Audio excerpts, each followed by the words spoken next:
Captain Dong Min was drinking his morning coffee when the universe changed forever. He sat in his chair on the bridge of the Korean Stellar Navy ship Baekdu, watching the stars through the big window. The patrol had been quiet for 3 weeks. Too quiet, maybe. The ship moved slowly through space near the outer territories. This was the edge of known space, where most aliens did not like to go. Humans were often sent here because other species thought they were too dangerous for the inner worlds. Dong Min did not mind. He liked the peace out here. Ye Jin sat at her station, checking the communication systems. She was the best at her job on the whole ship. She could speak 12 alien languages and understand 20 more. Her fingers moved quickly over the controls, scanning for any signals. "Captain," Hyejin said suddenly. Her voice was sharp. "I'm getting something strange." Dong Min put down his coffee cup. "What kind of strange?" "It's a distress signal. But it's not on any human frequency. This is on a galactic cooperative channel. The Galactic Cooperative was like a big club for the nice alien species. They had rules about everything. They liked to talk before they fought. They did not like humans very much. Humans were too violent, they said, too quick to fight. "Can you understand it?" Dong Min asked. Hyejin worked on her controls.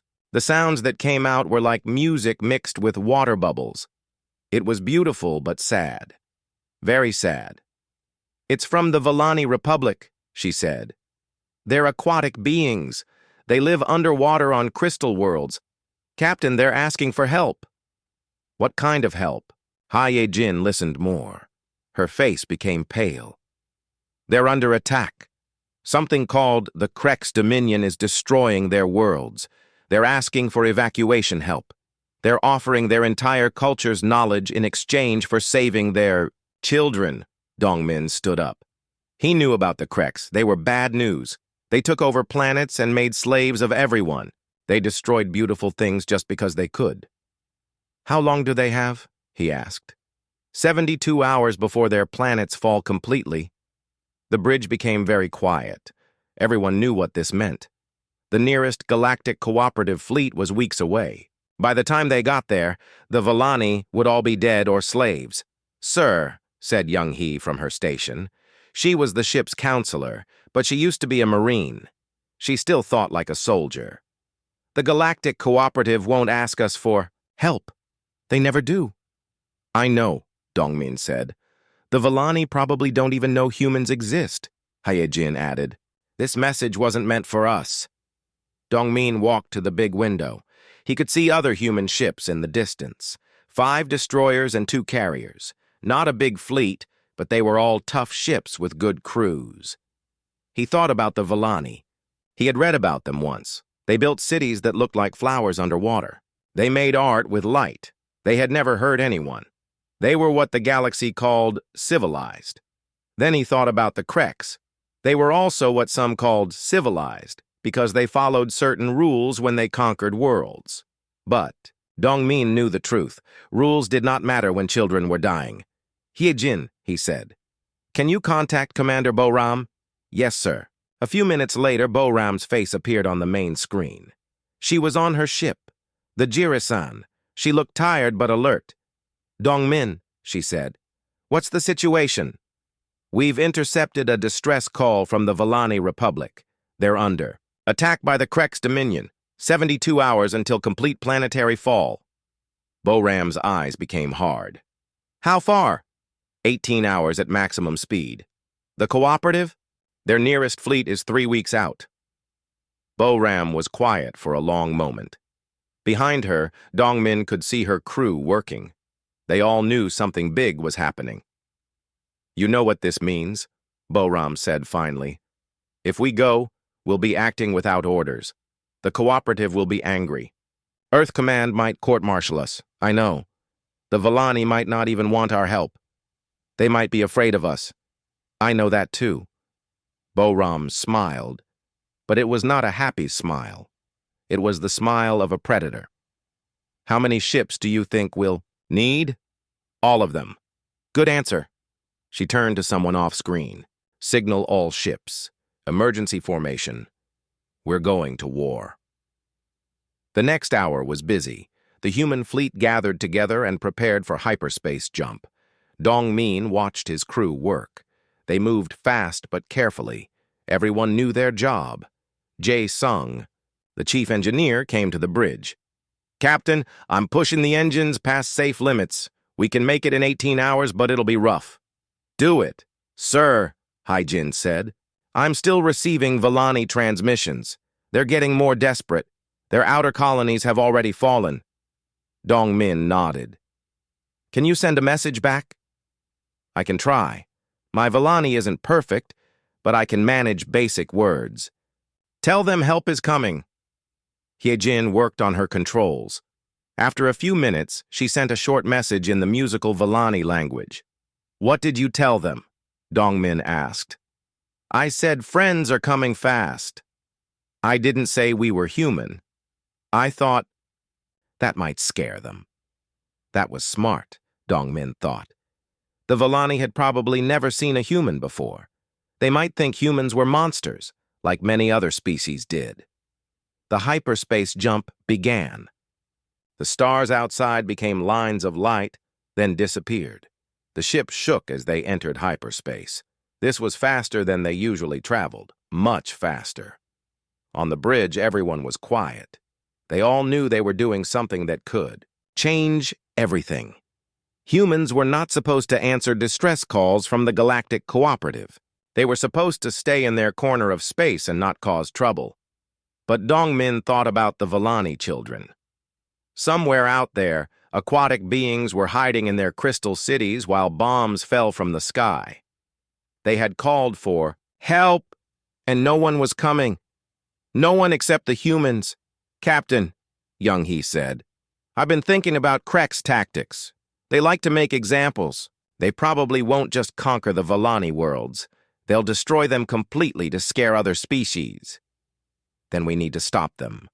"Sir, we're just 7 ships against a Krek's invasion fleet.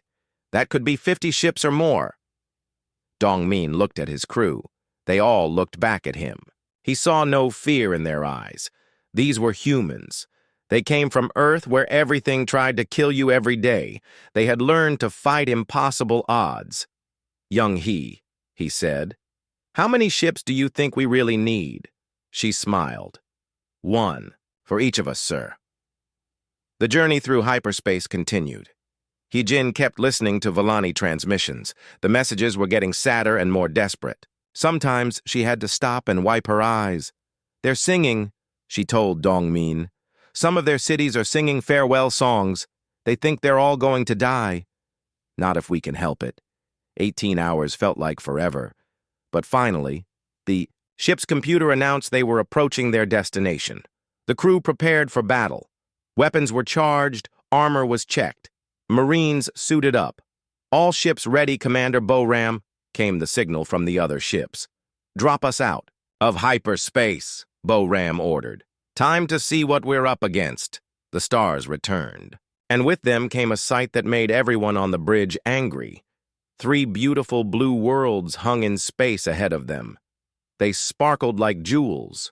But around them were dark shapes, Krek's warships, dozens of them. They were firing down at the planets, destroying the crystal cities. Small Villani ships tried to fight back, but they were no match for the Krek's war machines. It was like watching children try to fight giants. "My God," Hyejin whispered. "No," Dongmin said, standing up. "Not God. Us. Signal all ships. Attack formation. No mercy." The human fleet moved forward like sharks smelling blood. Behind them, hyperspace closed. There was no going back now. The war for the Villani worlds was about to begin. The human fleet moved through hyperspace like angry ghosts. Every ship pushed its engines harder than they were meant to go. Warning lights flashed red on every bridge. Computer voices warned about engine stress and system overload. Nobody listened. On the back due, Jae-sung worked in the engine room like a man possessed. Sweat ran down his face as he adjusted power flows and rerouted systems. The engines screamed, but they kept running. "How much longer can we maintain this speed?" Dongmin asked over the communication system.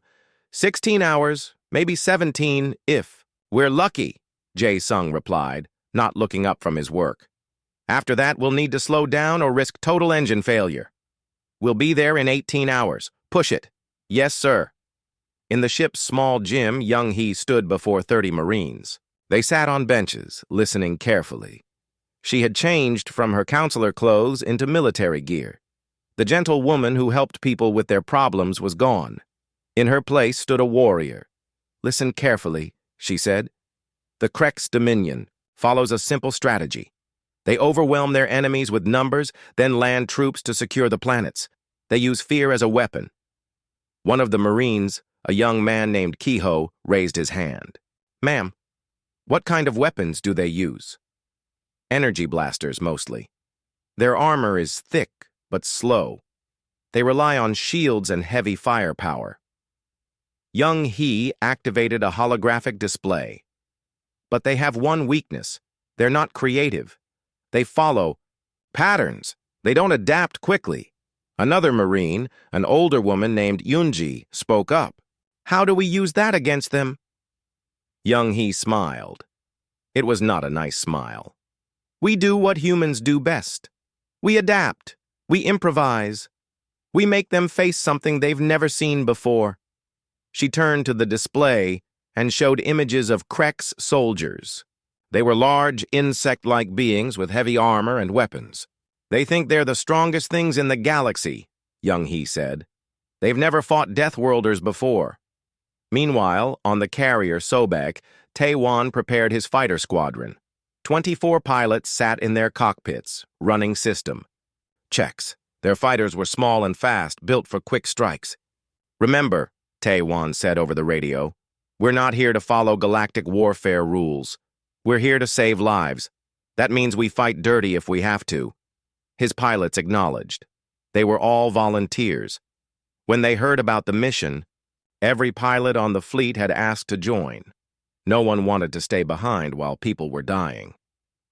Back on the Baekdu, Hyejin worked on something special. She was trying to break Krek's military codes.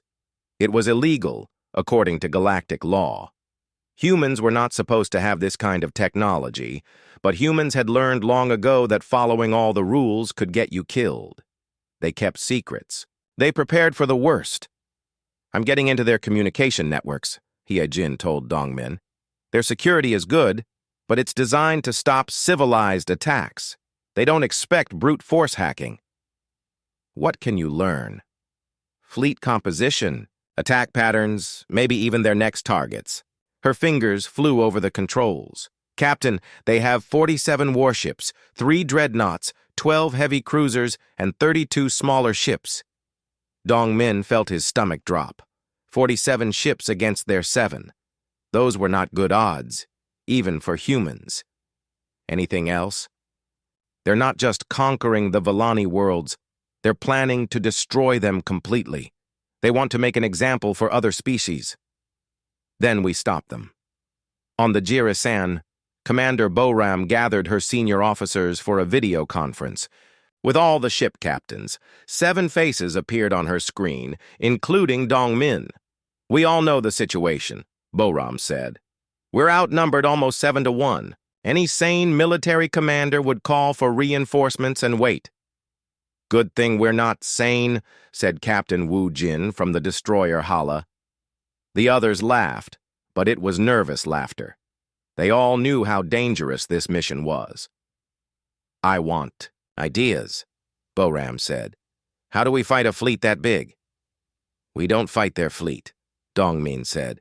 We fight their strategy, make them split up, force them to react to us instead of attacking the planets. Hit-and-run tactics, agreed Captain Insu from the Taebaek.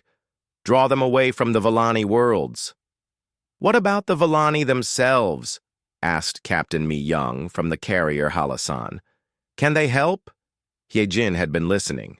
Their ships are beautiful but not built for war. They're more like art pieces that can fly, but they know their own space better than anyone. Local knowledge, Young-hee said. That's worth more than extra weapons sometimes. Boram nodded. Dongmin, can your communications officer make contact with Villani military forces? I can try, Heejin said, but they might not trust us. To them, we're just another alien species. Tell them the truth, Boram said. Tell them we're humans, and we don't leave people to die. The meeting ended, and everyone went back to their preparations. On the Baekdu, the crew worked with quiet determination. They checked weapons, ran battle simulations, and prepared for the worst. In the ship's medical bay, Dr. Sungmin prepared for casualties. He had never treated aquatic aliens before, but he studied everything the ship's computer had about Villani biology. Just in case. Doctor, said his assistant, a young woman named Hye-won, do you think we can really save them? Dr. Sungmin looked up from his medical supplies. I don't know, but I know we're going to try. That's what makes us human. Time passed slowly in hyperspace. The ships continued their impossible journey, pushing their engines to the breaking point. Some crew members tried to sleep. Others just waited and thought about what was coming. Dongmin stood on his bridge, looking at the stars that weren't really there. In hyperspace, everything looked wrong. Colors that had no names, shapes that hurt to look at. Captain, Hyejin said softly, I've been monitoring Villani transmissions. They're saying goodbye to each other. What do you mean? Some of their cities are already falling. They're sending messages to family in other cities. Love messages. Final messages. Dongmin closed his eyes for a moment. Somewhere ahead of them, people were dying. Children were hiding while their world burned around them. Any response to our message? Not yet.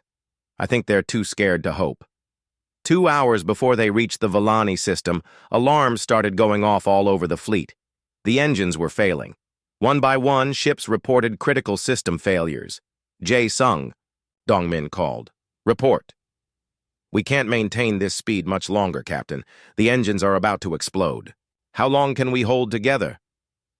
Maybe 1 more hour at this speed.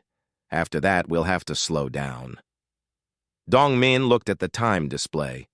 1 hour would put them in the Villani system, but barely, and when they arrived, their ships would be damaged and vulnerable. All ships, he said into his radio. This is Captain Dongmin. We're going to arrive with damaged ships and tired crews, but we're going to arrive.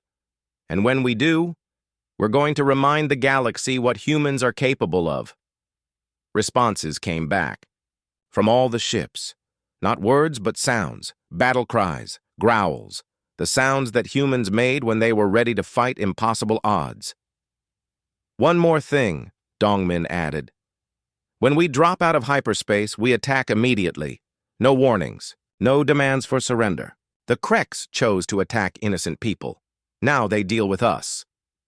The final hour passed like a bad dream. Systems failed. Computers overheated. The ships held together through will and stubbornness as much as engineering. Finally, the moment came. Approaching. Target system, Heejin announced. Dropping out of hyperspace in 10 seconds. Dongmin sat in his captain's chair and gripped the armrests. Around him, his crew prepared for battle. Every face was grim but determined. 5 seconds. The ship shuddered as the hyperspace engines prepared to shut down. 2 seconds. Dongmin thought about the Villani children hiding in their crystal cities. Now, the stars returned, and with them came war. The Villani system was beautiful and terrible at the same time. 3 ocean worlds hung in space like blue pearls, their surfaces covered in water that sparkled under the system's twin suns. But the beauty was being destroyed. Krek's dreadnoughts hung over each planet like metal vultures. They were massive ships, each one the size of a small city. From their undersides, bright beams of energy fell like deadly rain onto the crystal cities below. Smaller Krek's ships swarmed through space. Like angry insects, some attacked the few remaining Villani vessels. Others bombarded evacuation sites where civilians tried to escape. Dongmin saw it all in the first few seconds after dropping out of hyperspace. His hands gripped his chair so tightly, his knuckles turned white. "My God," Hyejin whispered. "They're killing everyone." On the main screen, they could see explosions on the planet's surfaces. Each flash of light meant another Villani city was dying. Each burst of flame meant families were being torn apart. "Sir," Young Hee said from her station, "I count 47 Krex ships, just like our intelligence said. 3 dreadnoughts, 12 heavy cruisers, 32 fighters and destroyers." "And us?" Dongmin asked. 7 ships with damaged engines and tired crews." Commander Bo-Ram's voice came over the communication system from her flagship. "All ships, this is Bo-Ram. You see what I see. You know what we have to do." She paused. When she spoke again, her voice was like ice.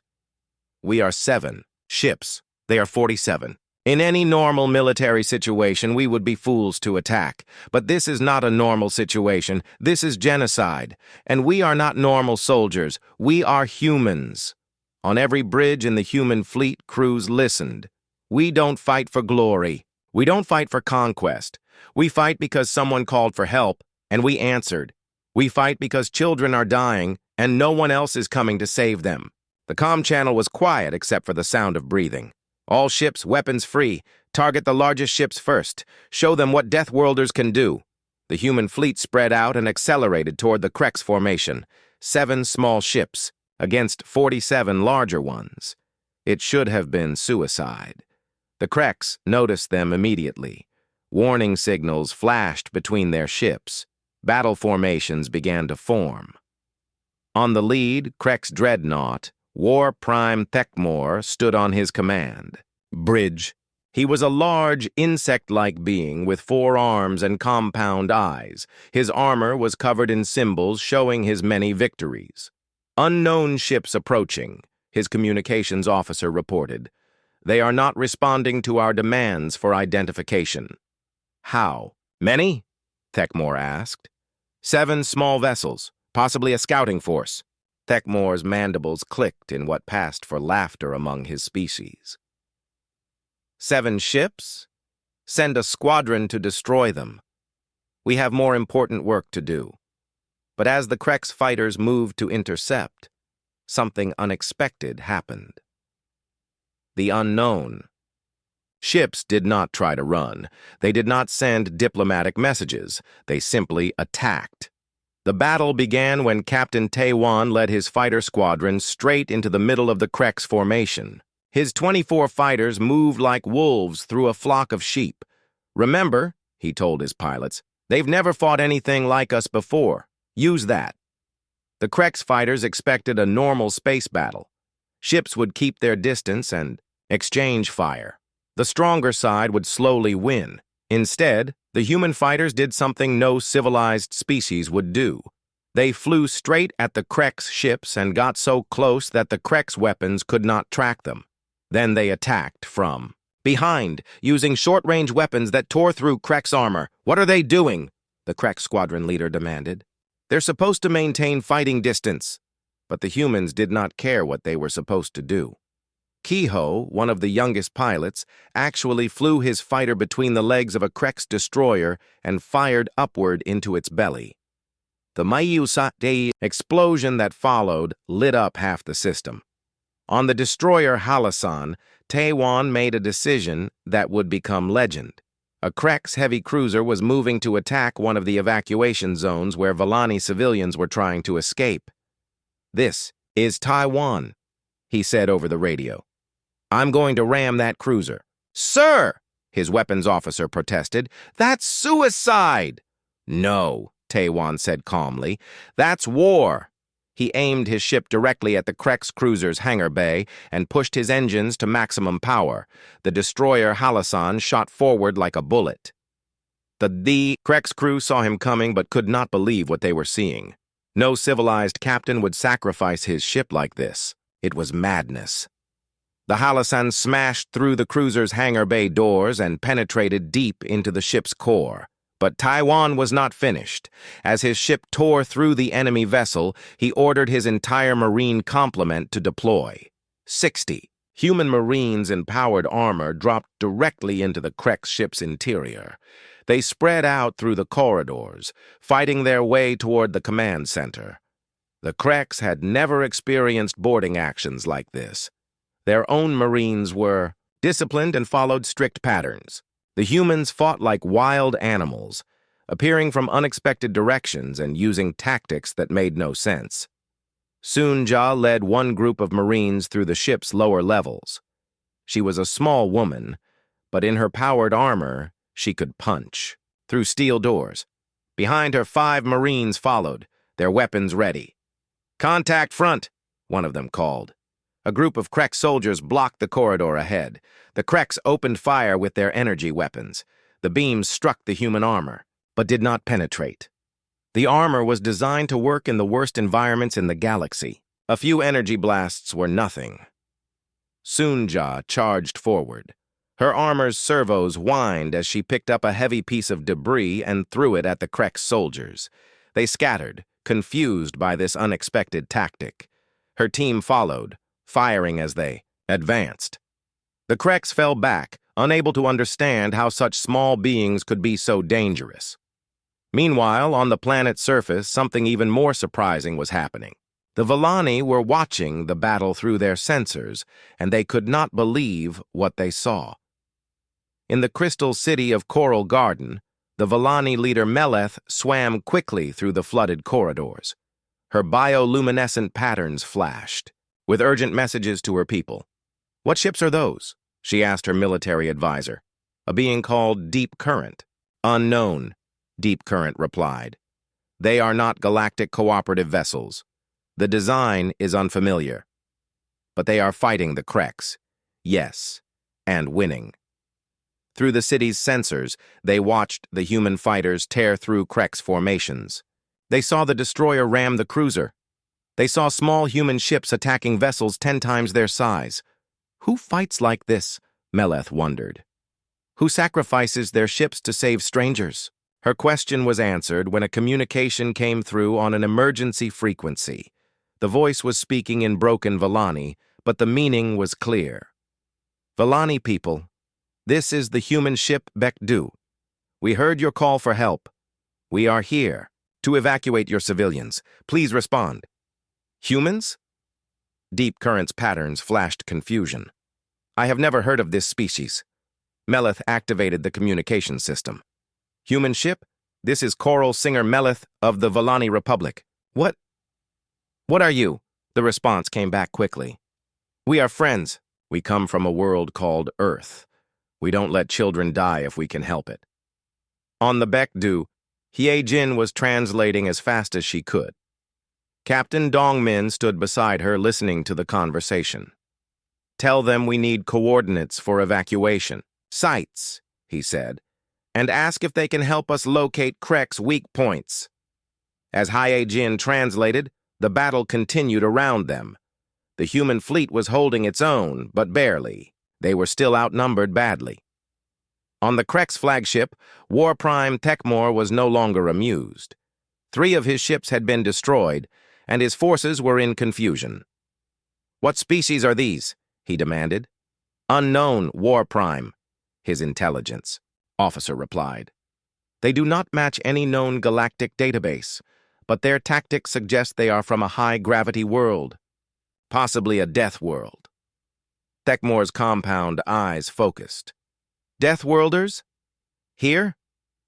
It would explain their aggressive behavior and willingness to sacrifice themselves. For the first time in many battles, Tekmor felt something he had not experienced in years: uncertainty. His forces were trained to fight civilized enemies who followed rules and patterns. These humans seemed to have no rules except victory.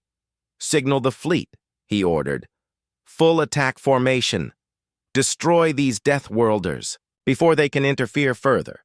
But as the Krek's fleet moved to surround the humans, something new happened. The Villani began to fight back. Guided by human tactical advice, small Villani ships started attacking Krek's vessels from unexpected angles. They used their knowledge of local space to set ambushes and hit-and-run attacks. The battle was changing. What had been a one-sided massacre was becoming a real fight, and in the middle of it all, 7 human ships continued to do the impossible, proving that sometimes courage and determination were worth more than numbers. The battle had been going for 3 hours, and space around the Vellani worlds looked like a graveyard. Broken ships drifted between the planets, some human, some Krex, some Vellani. The survivors kept fighting. On the human carrier Sobayek, fighter, pilot Kyung-ho was having the flight of his life. His small fighter danced between laser blasts from a Krex destroyer, looking for a weakness. He had already lost half his squadron, but he had also destroyed 4 Krex ships. Not bad for a pilot who was supposed to be dead 3 hours ago. "Control, this is Eagle 7, he called over the radio. "I'm seeing something strange about these Krex shields." "What do you mean, Eagle 7? Came the response from Captain. "Me young. They're strong, but they don't adapt well. If I change my weapon frequency fast enough, I can confuse them." Kyung-ho proved his point by firing at a Krex fighter with rapidly changing weapon settings. The enemy's shield flickered and failed, and the ship exploded. "All fighters," Mi-young announced. "You heard Eagle 7, rapid frequency modulation. Let's see how their shields handle chaos." It was a tactic no civilized species would try. It was wasteful and unpredictable. But it worked.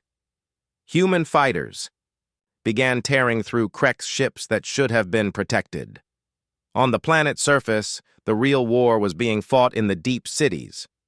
Soonja and her Marines had taken control of 3 Krex landing zones, but the cost was high. Half her people were wounded, and they were running out of ammunition. She stood in what had been a beautiful Vellani garden, now filled with smoke and debris. Around her, Marines tended to wounded comrades while keeping watch for more Krex forces. "Sergeant," called one of her Marines, a young man named Dalho. "The Vellani civilians are asking to help." Soonja looked around.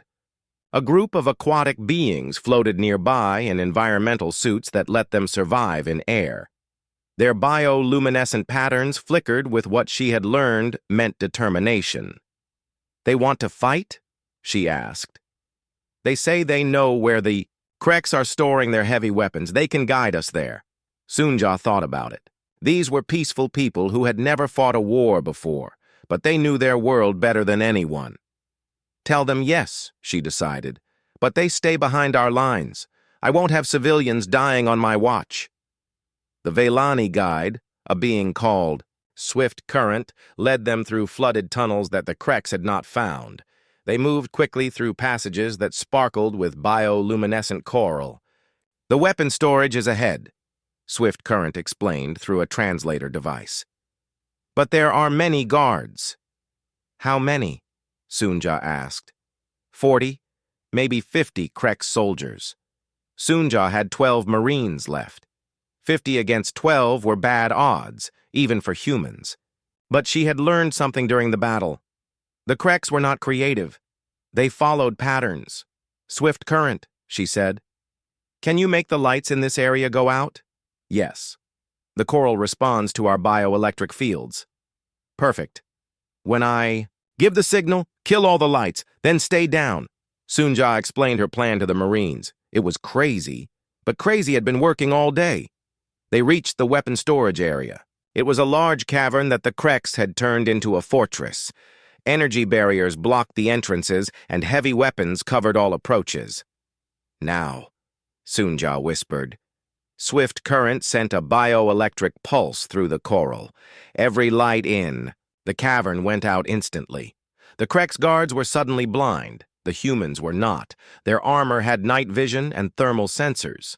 They moved through the darkness like ghosts, striking before the Krex could react. The battle was over in minutes. The Krex never had a chance to organize a defense, but the real victory was not the weapons they captured. It was what Swift Current said afterward. "I have never seen such courage," the Vellani warrior said. "You fight for us as if we were your own people." "We are all people," Soonja replied. "That's enough." In space, the battle was reaching a critical point. The human fleet had lost 2 ships, but they had destroyed 15 Krex vessels. More importantly, they had disrupted the attack on the Volani worlds, but War Prime Thekmor was not finished. He had called for reinforcements, and now 30 more Krex ships were arriving from hyperspace. "Sir," Hyojin reported to Captain Dong Min. "Massive hyperspace signatures. The Krex are getting back up." Dong Min looked at the tactical display.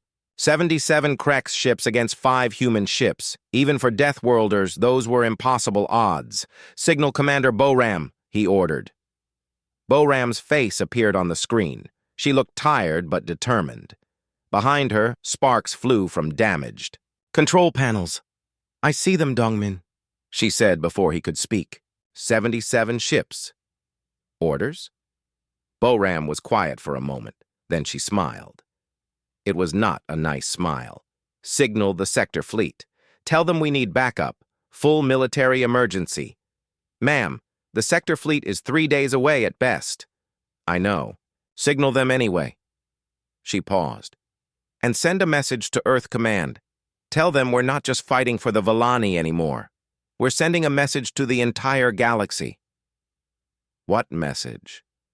That no one commits genocide while humans are watching. The new Krex ships formed up with the survivors of the original fleet. War Prime Thekmor now commanded the largest single fleet in this part of space. "Destroy the Deathworlders," he ordered. "Show the galaxy that the Krex dominion cannot be challenged." But as the Krex fleet moved forward, something unexpected happened. The human ships did not retreat. Instead, they spread out and prepared for one final battle. On the Baekdu, Chief Engineer Jae Sung was working a miracle. He had connected the ship's weapon systems to captured Volani bioluminescent technology. The result was unlike anything the galaxy had ever seen. "Captain," he reported, "the Volani biotech is compatible with our weapons. I can create energy patterns that adapt in real time." What does that mean in simple terms? It means our weapons will learn from each shot, getting better at penetrating enemy defenses. It was the fusion of human engineering and Volani biological mastery. 2 species that had never met before were now working together to create something neither could have built alone. "Do it," Dongmin ordered. The human fleet opened fire, and their weapons blazed with colors that had never been seen in space warfare. Each shot was different from the last, adapting to enemy defenses and finding new ways through. Krex ships that should have been protected found their shields failing. Energy barriers that had stopped every previous attack were suddenly useless. But the humans were still outnumbered 15-1. Even with their new weapons, they could not win a straight fight. That was when Young Hee had an idea that would change everything. "Captain," she called from her station, "I'm reading massive atmospheric disturbances on the second planet. Natural storms." "So?" "Sir, what if we could use those storms? Draw the Krex fleet into the planet's atmosphere and let nature help us." It was insane. Spaceships were not designed to fight in planetary atmospheres. The pressure and electrical interference would damage both fleets, but humans had learned to use every advantage, even dangerous ones. "Signal all ships," Dongmin ordered. "We're going into the atmosphere. Let's see how well Krex ships handle a real storm." The human fleet dove toward the second Volani world, with the entire Krex fleet following. Behind them, War Prime Thekmor was confident of victory. He had no idea that he was following Deathworlders into their element, chaos, danger, and impossible odds. The storm was waiting. The storm was beautiful and terrible. Lightning danced between clouds that stretched for thousands of kilometers. Winds moved at speeds that could tear apart mountains. The second Volani world's atmosphere was alive with electrical fury. The human fleet dove into this chaos like they were coming home. Captain Dongmin watched his instruments go crazy as the Baekdu entered the storm. Lightning struck his ship's hull, but the shields held. Around him, his crew worked calmly, as if flying through atmospheric hell was normal. "Engineering," he called.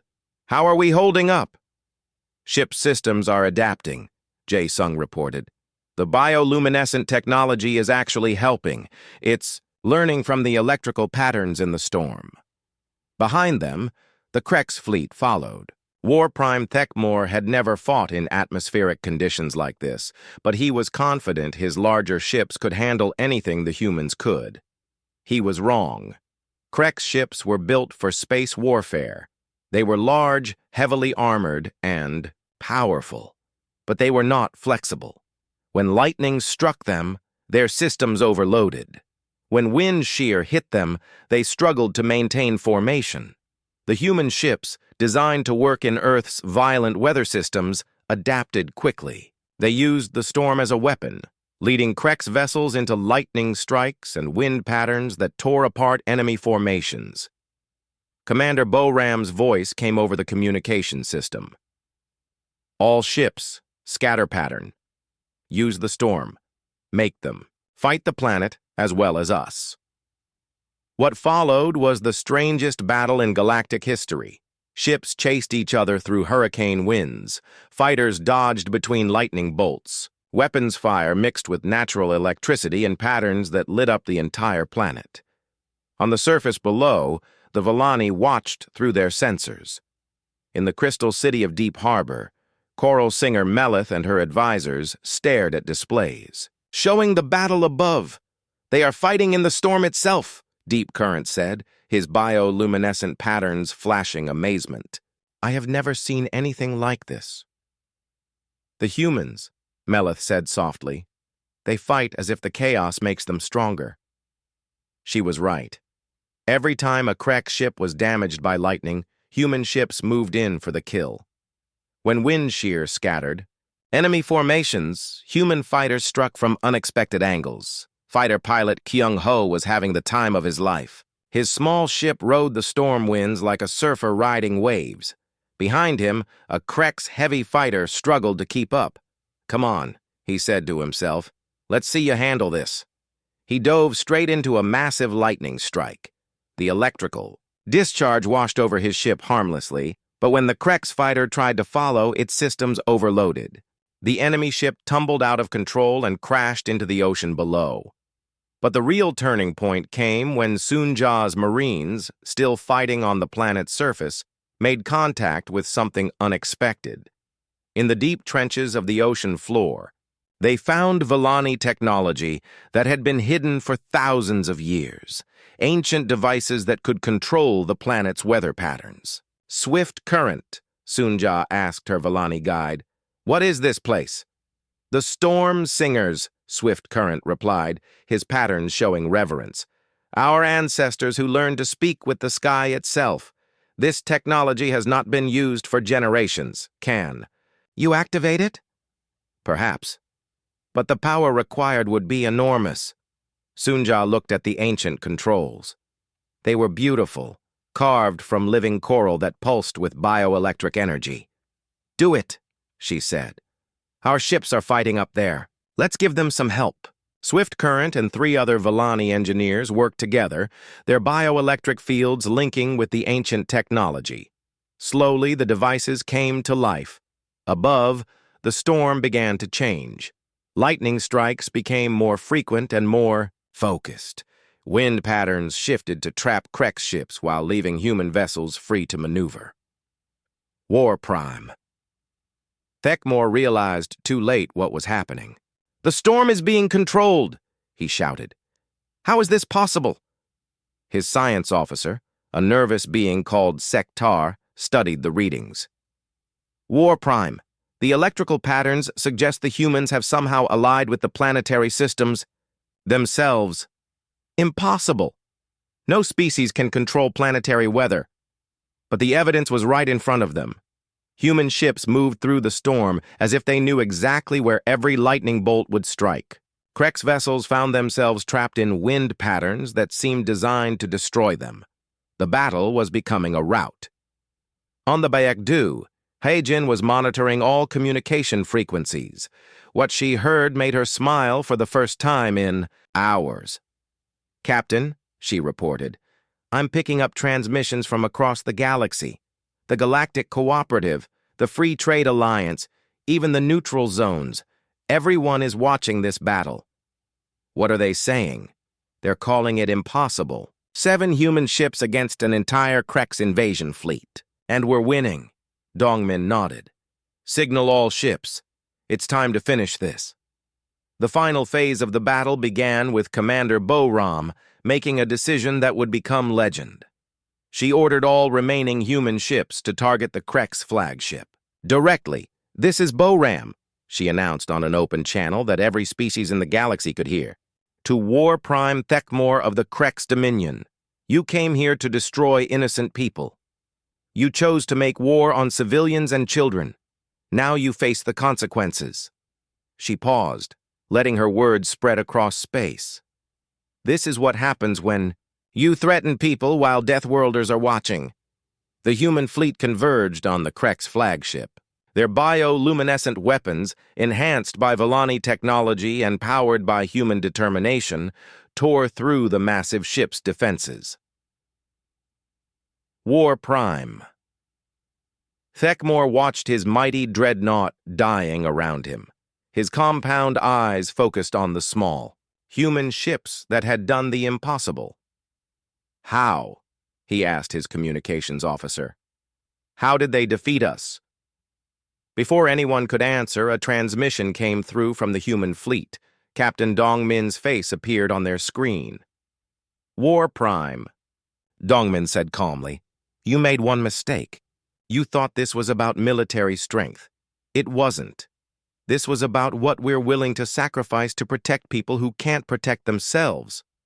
"You are just Deathworlders," Thekmor snarled. "Violent primitives from a savage world." "You're right," Dongmin agreed. "We are from a savage world. We learned to fight impossible odds because everything on our planet tried to kill us. But we also learned something else. We learned that the strong protect the weak. Always. The Krex flagship systems began failing. Around it, the surviving Krex fleet was retreating in disorder. "This is not over," Thekmor transmitted as his ship began to break apart. "Yes, it is," Dongmin replied. "Signal your fleet to withdraw from Vellani space. If you come back, we'll be waiting." The Battle of the Vellani Worlds was over. Of the original Krex fleet of 47 ships, only 12 survived to limp away into hyperspace. The human fleet had lost 3 ships, but they had saved an entire civilization. In the crystal cities below, the Vellani people emerged from their shelters to find their worlds still free. Choral singer Melith sent a message to the human fleet that would be remembered forever. "Beings of Earth," she said, "we called for help in our darkest hour. The civilized galaxy did not answer. But you came. You fought for us as if we were your own children. The Vellani Republic will never forget." On the Bagdu, Hyajin was filing a report to Earth Command. She kept it simple. Mission status: complete. Vellani Republic secured. Krex invasion fleet: destroyed or retreated. Human casualties: minimal. Requesting permission to establish permanent patrol routes in this sector. "Reason?" came the query from Earth. Hyajin looked around the bridge at her tired but proud crewmates. She thought about the Vellani children who were safe because humans had answered their call. "Someone needs to be here when they call for help," she typed. 6 months later, the Vellani-Human Alliance became the first formal partnership between a peaceful species and Deathworlders. Other species began to understand something important about the humans. They were dangerous, yes. They came from a world that tried to kill them every day. They fought with a ferocity that terrified civilized beings. But they used that violence to protect life, not destroy it. The Galactic Cooperative's final report on the incident was brief. Recommendation: when facing existential threats, consider contacting the humans first. Their response time is unprecedented, and their commitment to protecting innocent life appears absolute. But the real legacy of the battle was simpler. Across the galaxy, a new message spread from species to species. If you were in trouble, if your children were in danger, if genocide threatened your world, there was someone you could call. The Deathworlders would answer. They always did.